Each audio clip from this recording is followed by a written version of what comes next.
ঠাকুরনগর শিমুলপুর চৌরঙ্গি এলাকায় এক অভিনব পদ্ধতিতে সরস্বতী পুজো করা হচ্ছে। দেখে কেউ বলবে না এটা সরস্বতী পুজো, মনে হবে নতুন করে দুর্গা উৎসব পালিত হচ্ছে। দ্য মাজা কমিটির এই বছরের সরস্বতী পুজোর আকর্ষণ রঙের মেলায় আলোর খেলা। পুরো প্যান্ডেলটি জুড়ে আলো ফুটে উঠেছে। তাদের এই পুজো পদার্পণ করলো 16 বছর বর্ষে। 16তম বর্ষে আমাদের পরিচালনায় হচ্ছে মাচা কমিটি। আমাদের এবারের বিশেষ আকর্ষণ আমাদের মণ্ডপ সজ্জায় রঙের মেলায় আলোর খেলা। আরো বিশেষ আকর্ষণ আমাদের প্রতিমা, 3D প্রতিমা। আমাদের সাধারণ জনগণের কাছে একটাই বক্তব্য, আমাদের এই পূজা মণ্ডপে যদি বিপুল সংখ্যক দর্শনার্থী হয় তাহলে আমরা সত্যি গর্বিত বা আপ্লুত। তারা জানিয়েছেন অতীতে পাট কাঠের প্যান্ডেল দিয়ে পুজো করত সরস্বতী পুজো ক্লাবের সদস্যরা। আমরা ছোট থেকে প্যান্ডেলটা শুরু করেছিলাম একদম পাটকাঠি থেকে, শুরুর থেকে ধীরে ধীরে এটাকে আরও বড় করার চেষ্টা করছি। সেই উদ্দেশ্যেই এটা আমাদের এত বড় করা। এর পরবর্তীতে হয়তো এর থেকে আরও বেটার কিছু আমরা উপস্থাপন করব, এর থেকে ভালো কিছু দেওয়ার চেষ্টা করব।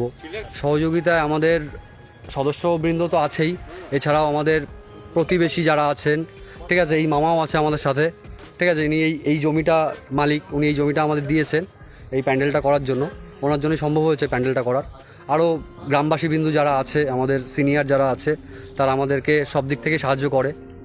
প্যান্ডেলটার নাম হচ্ছে আলোর দেশে রঙের খেলা। এটা অ্যাকচুয়ালি এই প্যান্ডেলটার থিম নেমই এটা, ঠিক আছে।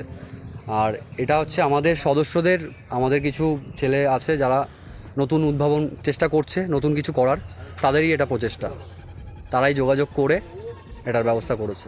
এবছর 16তম বর্ষের রঙের ও আলো দিয়ে প্যান্ডেলটি ফুটিয়ে তোলা হচ্ছে গোটা মণ্ডপটি।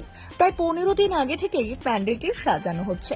রঙের মেলায় আলোর খেলা থিমের পাশাপাশি আকর্ষণীয় হলো 3D সরস্বতীর প্রতিমা। প্যান্ডেলটি উদ্বোধন করা হবে 1 তারিখে উদ্বোধন হওয়ার পরেই 5 দিন দর্শনার্থীদের আসার জন্য আমরা প্যান্ডেলটাকে রাখবো।